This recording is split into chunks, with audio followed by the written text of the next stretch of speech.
Welcome, everybody. We hope that you are excited to come be a part of an amazing, fun-filled afternoon of escaping into the world of Sherlock Holmes. Randy, are you excited?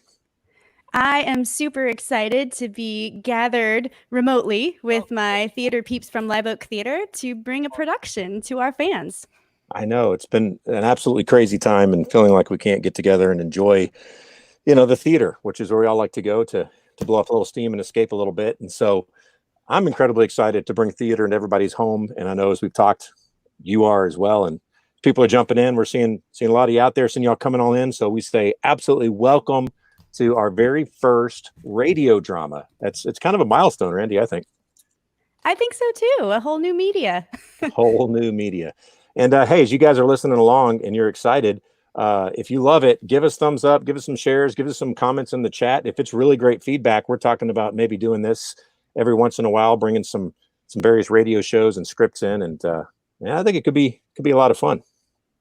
Absolutely. And don't forget to check out our website if you'd like to give us a donation to help us stay afloat in these uncertain times. It's www.liveoaktheater with an re.org. And we will absolutely throw that in the chat for everybody right now. So yeah, absolutely. If you'd like to help support Live Oak Theater during this entire craziness, obviously we do thrive and survive on people coming and being a part of all the things we offer at the conservatory, not just shows, but classes. And so every little penny helps. And so, yeah, if you guys like it, please do drop a penny in the hat, share it out. And so all you cool cats and kittens, can we say that? Is that copyrighted? I feel like that might be. I don't know. I think it sounds awesome. All right. Well, all you guys, if you could jump out there, share the link. We are getting ready to get started here. We've got actors anxiously standing by, and it's going to be a really fun afternoon. So I'm ready to go. Randy, you ready to go? I'm ready. Let's do this. All right. Then without any further ado, we present to you Sherlock Holmes and the Adventure of the Tolling Bell.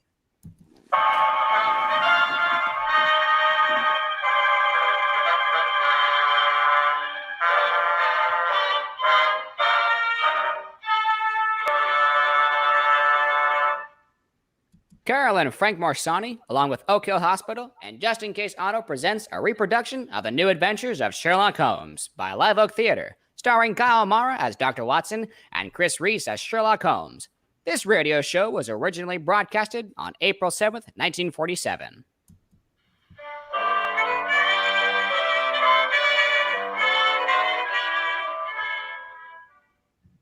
And now, once again, it's time to keep that weekly appointment with our good friend and host, Dr. Watson. Good afternoon, Dr. Watson. Good afternoon. As usual, you're punctual to the minute. Pull up a chair and make yourself comfortable. I see you have that old black tin dispatch box out again, Dr. Watson. I deduce that you are going over your notes on tonight's case. Elementary, my dear boy. Among the records, I came across some notes of some cases that I'd almost forgotten. The shocking death of Crosby the banker, the Adeltine tragedy, and some data on the unusual contents of the ancient British pharaoh. Wow, those stories sound quite interesting, Dr. Watson.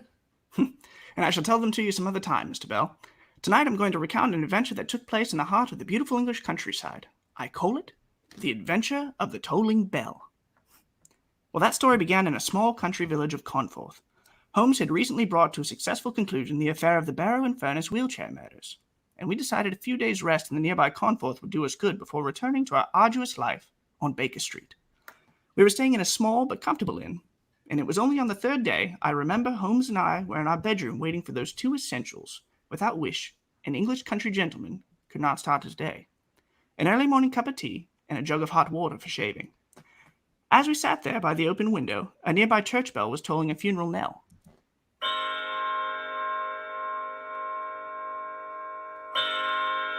There must be a funeral in the village, Holmes. Yeah, well, yes, an astonishing deduction there, Watson. There's no need to make fun of me. It's an impressive sound, isn't it? Well, I suppose so. Has it ever occurred to you, dear Watson, that the history of the bell is full of romantic interest? Well, I can't say I've thought much about it, to be honest. Well, almost every historical event has been accompanied by the sound of bells, after all. They summoned soldiers at arms, as well as Christians to church. Oh, they sounded the alarm in the Moulton invasion. Many a bloody chapter in history has been rung in and out by bells. Well, you seem to be a mind of information on the subject. Of course, Watson. It's a fascinating subject. Come in. Good morning, my dear. Pardon me, gentlemen. I brought your tea and your shaving water. Mrs. Michael said to say your breakfast will be ready in half an hour. Splendid, Marion. Mary, the church bell is tolling a funeral knell. Do you know who's being buried? That I do, sir. I wish it was me. It'll be my turn soon. Poor little thing. I wonder what's the matter with her. Well, I can't say that I have the foggiest idea. Perhaps her father or mother just died. Or a young man. Yes, I bet that's it. She's a pretty girl. She'd obviously been crying when she came in. Perhaps that's her fiancé they're burying right now. My dear Watson, you have the sentimental imagination of a true storyteller. But we have come here, after all, for a holiday. You must give your imagination a rest as well. So, drink your tea, remove your whiskers, and we'll head downstairs and investigate those kippers.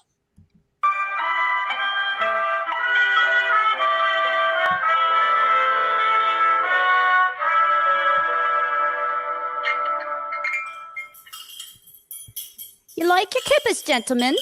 Excellent, Mrs. Michael. Excellent. I've never eaten better. Yes. And by the way, Mrs. Michael, we heard the funeral bell tolling earlier on. Do you know who was being buried? Yes, I do. 2 souls were being buried, and one of them was a murderer. A murderer? Lord, in this peaceful village? Whatever happened, Mrs. Michael? Old Threadgold the corn merchant found out his wife had been gallivanting around with a young fella from Bolton. Cut her throat, he did, and then hanged himself. More tea? Oh, heavens. Yes, thank you. Shocking. So the peaceful countryside is not as peaceful as it's made out to be, is it, Holmes? That is a thing that I frequently had occasion to point out to you, Watson. Has the Morning Post arrived yet, Mrs. Michael? Here comes old Gilly up the path with it now. I'll see if he's got anything for you. A murder? What do you make of it, Holmes? Well, what is there to make of it, Watson? A jealous husband murders a faithless wife and then commits suicide. A tragic story, of course, but a simple one after all. Top of the morning to you, gentlemen. Good morning, Gillian. Any letters for me today? Aye, Mr. Holmes, 2 letters. One of them's got some newspaper clippings in it, I think, and you got a postcard from a Mr. Lestrade. He wants you back in London bad, Mr. Holmes. There you are. Pardon myself, Gilly. You've been reading Mr. Holmes' private correspondence? Oh, bless your heart, Dr. Watson. If I didn't read other people's correspondence, now how would I know what's going on in the village? Yes, well, you were right after all, Gilly. It is the newspaper clippings here. Oh, by the way, you heard about the murder of Mrs. Threadgold, I suppose? Heard about it. I told the bell this morning at the funeral. Did you say that you're the bell ringer as well as the postman? Oh, bless your heart, yes, Doctor. The president of the Choral Society, too, as well as being on the Perry's Council. Appears that you are a busy man, Gillian. That I am, sir. Take this afternoon now. I'm to ring those bells again. Not another funeral, surely. No, sir. A wedding this time. Oh, well, I'm glad to hear it. Young St. Perry is marrying the Slater girl, and you might say that I'm responsible for bringing them together. Got some of their letters mixed up, I did. They looked each other up to exchange them, and presto! Before you know what's happening, they're getting married. Regular Cupid, you might say I am. Oh, be off with you, Gilly. Other people want their letters. Mr. Holmes doesn't want his kippers spoiled with your idle chatter. All right, Mrs. Crab and Apples and Vinegar. Ah, you rotten man. One of these fine days you'll smile, and the world will come to an end. Good day, gentlemen. Talkative old busybody he is. Oh, Mr. Holmes, Mrs. Lackland's in the hall. The poor old lady is most anxious to talk to you. Mrs. Lackland? She has the seamstress shop on High Street. Her only son ran away from home a few months back, and I think that's what she wants to speak to you about. Oh, but my friend and I are here for a rest, Mrs. Michael. I told her that, Doctor, but she won't go away without seeing Mr. Holmes. Very well. Ask her to come in, please, Mrs. Michael. Yes, sir. Oh, I do bother to see her, Holmes. It sounds like such a trivial matter. You surprise me, Watson. The disappearance of an only son can never be a trivial matter. Well, I meant trivial for you, not for her. Ah, yes, of course. This is Mr. Holmes and Dr. Watson, dear. Thank you, Emmy. Good morning, sirs. Good morning. Good morning. Please do sit down, Mrs. Lackland. There, that's it. Now tell us, what seems to be the trouble? It's Tom, sir. Me only son. He left me 4 months ago, and I've not seen e'er a night of him since. You've had no messages from him since he left? Not one word. I'm fair out of my mind, sir. Yes. Have you any idea of his reason for leaving the village, Mrs. Lackland? None, sir. He was a good boy and he worked hard and he didn't fool around with those flibbity-gibbet girls in the village. I think he's met with foul play, gentlemen, and I want you to find out about him for me, Mr. Holmes. I've heard say in the village that you're the greatest detective in England. Oh, yes. Well, Mrs. Lackland, I, of course, would be glad to help you, but you see, you've given me no clues to work with, and I'm afraid that I could not If possibly... it's money you want, I've got £20 in me poster savings. It's all yours if you can bring my Tommy home to me. Or at least tell me he's safe. Oh, now, Mrs. Lackland, I would never dream of accepting a fee. However, I shall give your problem some thought, and if I arrive at any conclusions, I will get in touch with you at once. God bless you, Mr. Holmes. Good morning to you, sirs. Ah, yes. Good morning to you as well. Good morning, Mrs. Lackland. Poor old thing. I don't see how you can help her, Holmes. Nor do I, Watson. Nor do I. At the moment. But a young man who has grown up in a small village like this may have led a life that his mother is totally unaware of. Now, you said you had to work on one of your stories today, Watson? Yes, I received a letter from the editor of the Strand magazine yesterday, requesting a manuscript as soon as possible. Splendid. Then you must stay at the inn and work on your latest masterpiece, while I scour the village to see what may be found out about this missing young man.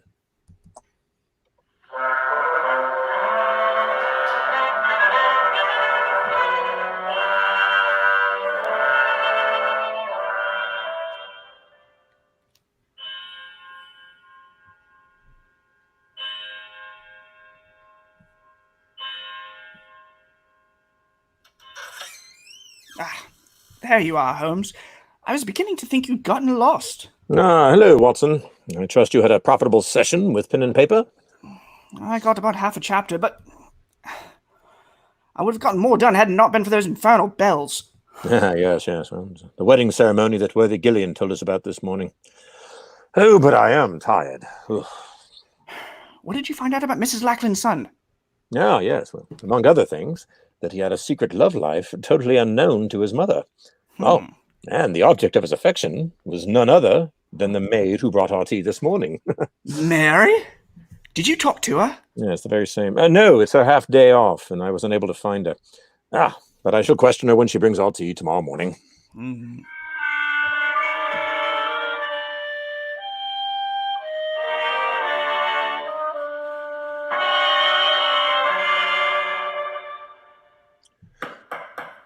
Ah, yes, come in, Mary.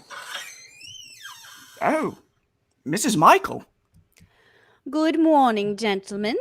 Here's your tea and shaving water. Ah, Miss Michael, where is Mary this morning? She didn't come to work. Must be ill again. Not a reliable girl, and no better than she ought to be, if you ask me. It's no job for me to be carrying tea and hot water upstairs. Ah, yes. I hear the village bell tolling for another funeral. Does Conforth have a burial every morning? I really don't see how the population can run to it. It's another suicide, sir. Another suicide? Good Lord. Old John Letterby the baker. He was expecting some money from his son in Australia, and it never came, and they foreclosed on his shop. And he hanged himself. Would you be wanting a couple of boiled eggs to your breakfast, gentlemen? No, I haven't much of an appetite. Thank you very much. Yes, sir. That woman seems absolutely heartless. She almost smacks her lips when she tells us about these tragedies. Yes, Watson, I had noticed that. And this peaceful village is beginning to seem strangely sinister to me. And since you have no appetite for breakfast, perhaps you'll join me in a little excursion as soon as you're dressed. Well, of course. Where are we going? To see the maid, Mary. I'm anxious to talk to her before another funeral bell begins to toll.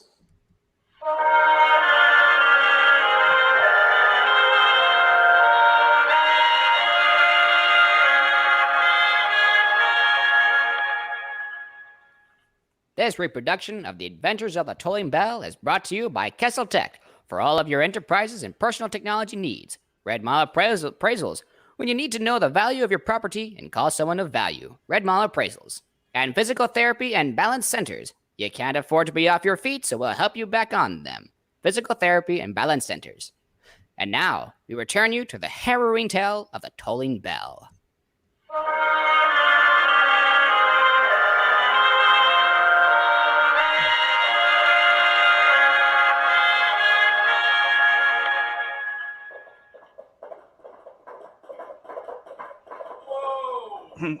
This must be the cottage home. They said it was that one there with the honeysuckle over the gate.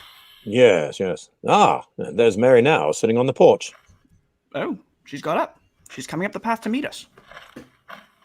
Ah, good morning, Mary. I'm sorry you're not feeling well. Mr. Holmes, Dr. Watson, why have you come here? Not to ask about my health. Why should a servant girl matter to gentlemen like you? Oh, you misjudged us, dear. I assure you that we... Now, Watson. Let's not battle around and be honest and admit that we did not come here, of course, because of concern for Mary's health. Then why did you come here, sir? Now, Mrs. Lackland asked me to try to find her son, Tom. Tom? Yes, Tom Lackland. I thought that you might be able to help me, Marion. If I could help you, Mr. Holmes, I'd be helping myself, too. Oh, here comes Gilly, the postman. Gilly, is there a letter for me today? No, lass. There's nothing for you. Again. There must be, Gilly. There must be something. No, lass. If the letter would come, I'd bring it to you as fast as me legs would carry you. You know that. Morning, Mr. Holmes, Dr. Watson. Left some letters at the inn for you, Doctor. You had a letter from a lady. How did you know it was from a lady? Oh, it reeked with the smell of violets, it did. And it was written on green ink and grey paper, sir. Amazing deduction. Oh, yes, well, that sounds like your young friend from Dallas, Watson. How did you know about... I mean, I don't have a young friend from Dallas. Quite. Gilly, you tolled another funeral bell today, did you not? Aye, sir, and a tragic thing it was. Old Letterby hanged himself because he didn't get the money from his son in Australia. I found him, I did, and I was the one that cut him down. And right in my post bag was the letter he was waiting for, the letter that would have saved his life. Great Scott! What a ghastly piece of irony. That it was, sir, that it was. Well, anyways, gentlemen, I'll be on me way. Good day, Mary. Perhaps tomorrow the letter will come. No, I'll never hear from Tom now. He's ashamed of me. That's why he deserted me. Deserted you, Mary? Why, you speak almost as if you were his wife.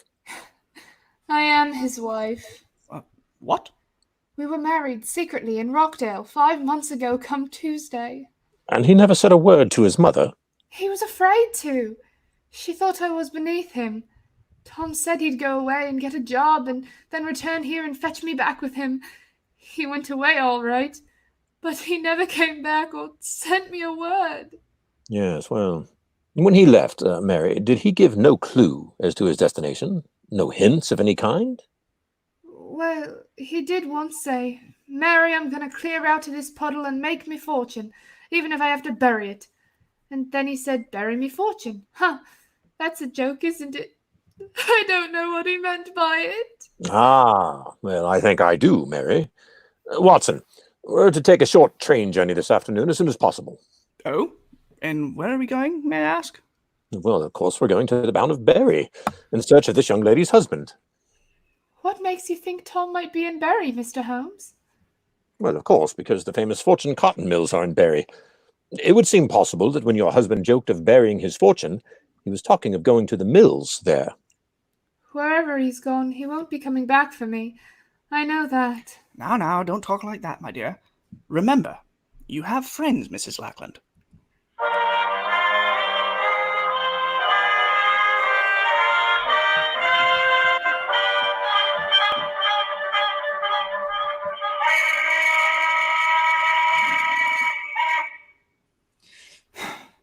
much longer is Holmes going to be?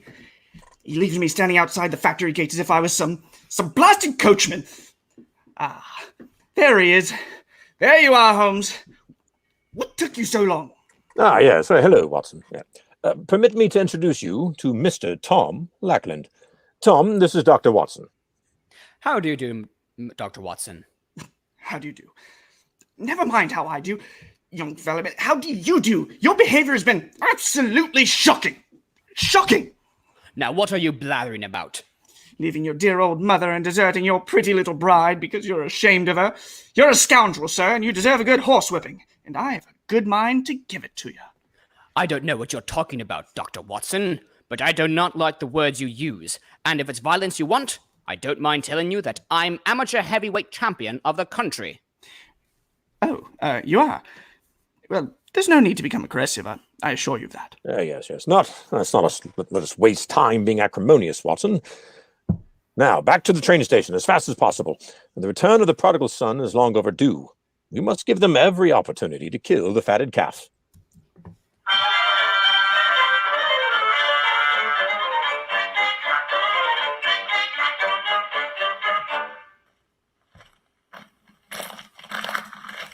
Ah, there's Mary's house. I'm dying to see her. Yes, and after this reunion, Tom, I suggest that you both go over and see your mother. I'm sure she'll forgive you. Yes, Mr. Holmes, I'll do that. Perhaps you should have warned her. Your sudden appearance may be something of a shock. I think it's a shock that Mary can handle.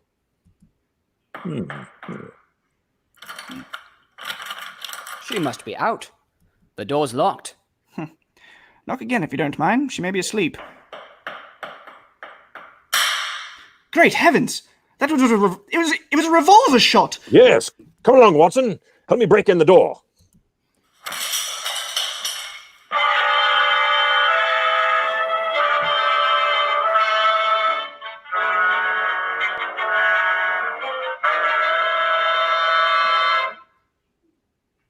The exciting conclusion of today's episode is brought to you by Day Metal, meeting all of your metal needs here in beautiful Brooksville, Florida. Sweetwater Homes, turning your houses into homes for you. And the Andrews Group, trust the professionals with heart to help you find that perfect property. And now, Dr. Watson, that was a fine place to break off your story. Leah, you left me right on the edge of a cliff. Had the young girl shot herself? Well, she'd shot at herself, Mr. Bell, but fortunately her last-minute lack of courage had made her shot go wild. Holmes and I and the young bridegroom burst into the house and rescued the smoking revolver from her hand. I must confess, the reunion between the two young lovers was a touching sight. In fact, I felt considerably older than I was as Holmes and I stood there listening to Tom reassure her. Mary, darling, it's all right. I'm here. Oh, Tom, you are. You did come back for me. I thought you never would. I tried to kill myself, but I hadn't the courage. Oh, there, Mary. Everything's going to be all right now. It will be, Tom, won't it? Oh, I'm so tired. Yeah. Well, now, Tom, I think the time has come to reassure Mary that you did write to her after all. Oh, of course I did, Mary, darling. I sent you money and told you that I'd be back here to take you with me to Bury as soon as I'd saved up enough.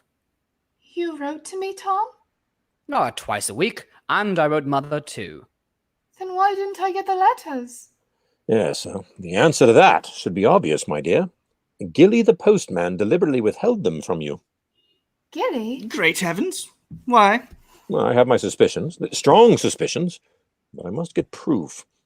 Tell me, Mary, the day before yesterday, Mr. Threadgold murdered his wife. Do you know how he learned of her infidelity? Well, I'm not sure, but I did hear Mrs. Michael say it was through some letters that got mixed up. The letters addressed to her were delivered to his office instead of at the house. Gilly again. Precisely. Surely the whole terrible pattern begins to take shape. Tom. Yes, Mr. Holmes? I'm going to lay a trap. To spring it, I shall need your assistance. Of course, Mr. Holmes. I'll do anything. Yes, well, then wait here with Mary until darkness falls. Then muffle yourselves up and go to your mother's house. Wait there in hiding, and let no outsiders see you until you hear from me. Since you two lovebirds have been separated for 4 months, I don't imagine that will be too unpleasant now, will it? No, it'll be quite enough, Watson, quite enough. You understand, Tom? Yes, Mr. Holmes. Good. Come along, Watson. What's your plan, Holmes? I'll tell you as we go. One thing I can promise you. Before the sun is very high tomorrow, I shall free this village from one of the most subtly evil powers I've ever come in contact with.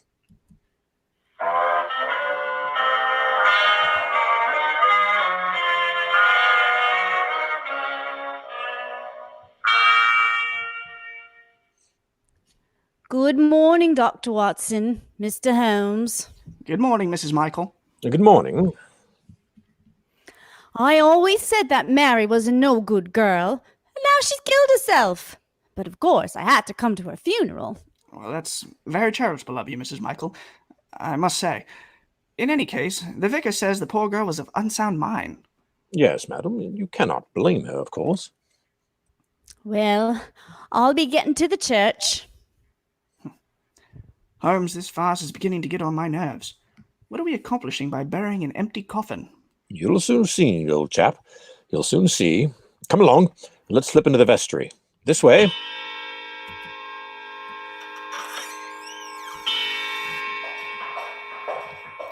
Now where are we going, Holmes? Up the stairs that lead to the belfry. Now, here they are. Well, supposing Gilly turns nasty when he finds out we know his secret. Well, then we must handle him to the best of our ability, Watson. I must say I do not relish the thought of a tussle this high in the belfry of the church. The man must be insane. Well, obviously. That's why his power must be destroyed. Now, this door here leads to the belfry. Keep your wits about you, Watson. Good morning, Gilly. Mr. Holmes, Dr. Watson, you've come to see me at work. That's nice of you. Not often do I get company up here. We have not come here to see you at work, Gilly. We know your diabolical work only too well. Yes, Gilly, we know your secret. And what secret's that? You're mad with power, Gilly. You try to control the destiny of this village. In your position as postman, you thought you had the power to give life and death. That I am, sir, and it's a great power. It makes me feel good. Almost like a god, you might say. Why, that's sacrilege, you scoundrel! You were responsible for the murder of Mrs. Threadgold. Aye, sir, that I was, and for the old man hanging himself. Yes, and you were responsible for John Letterby's suicide, were you not? That I was. Letterby tried to vote me off the village council. I swore I'd make him pay for it, and I did. Your reign is over, Gillian. You can't touch me, Mr. Holmes. You've got no proof. There's nothing you can do. Don't be too sure. I have enough influence to make it so you'll never toll a bell again. The only one you'll hear will be a prison bell. You take me away from me bells? I live for these bells. You wouldn't take me away from them. You couldn't live without the power they give you, could you, Gilly? You're trying to destroy me. You are already destroyed, Gilly. Yes, you've already failed. Mary's alive. Ah, alive? But the coffin they're burying down there. Is full of stone. You'll be the laughing stock of the village, Gilly. They'll never laugh at Gilly. You can't catch me, Mr. Holmes. I'm beyond you still. He's running up the ladder leading to the bell tower, Holmes. Come back, Gilly. Come back this instant. He's a mad hatter. Quite. What's he going to do up there? Why, Holmes, he might set fire to the steeple. He could make any madness. I'm going to fetch him, Holmes. No, Watson. He drew a knife as he fled. And with that rickety staircase and the narrow opening leading into the bell chamber, he'd never stand a chance. Why, he'd get you on the first ledge. How do you plan to get him down? There's only one way.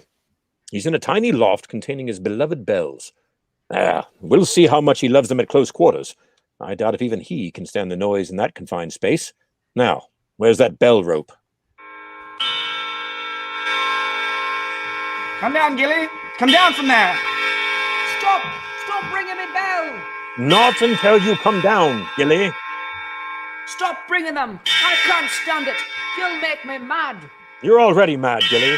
Mad with power. Come down here, I say. All right, I'm coming! Aye! Great heavens. He's held himself out the belfry. He hasn't the chance of surviving that fall. Oh, yes. Well, I had no intention of causing that unhappy man to jump to his death, Watson.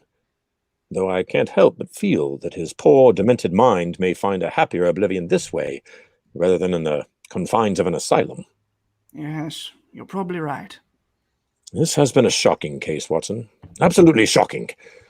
And once again it proves the old saying, that violence does intrude, recoil upon the violent. And the schemer falls into the pit, which he digs for another.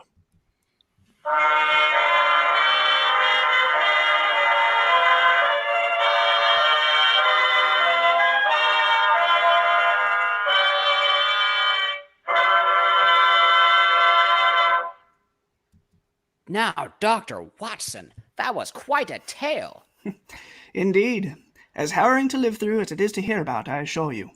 Oh, well, now look at the time, Belle. I can hardly believe another half hour has come and gone. Until next time, then.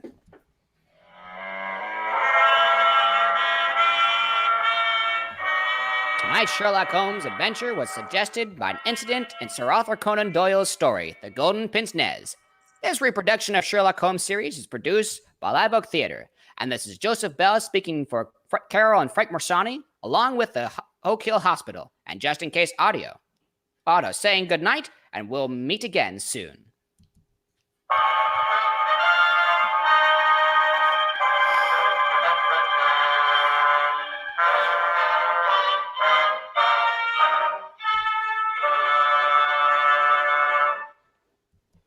Well, Randy, what an incredible time that was. I don't know if you enjoyed it as much as I did. I had a blast. Seems like the audience liked it too. We've been watching the feed on our side. Yeah, we hope you guys did. And getting a lot of thumbs up. And please share the link, share it out there. Of course, every tiny penny helps just during the season. So as you share the link, probably encourage your friends too, that if they anything they could give to help continue the great work that Live Oak Theater does in this community and around the world, really. So if you guys loved it, thumbs up, give us some feedback, give us some highs, hellos, high fives, and shares. And man, we'll take a look at maybe doing it again in a week or so. Yeah, That's right. these We'll will see you be next up time. All right, guys. Thanks so much.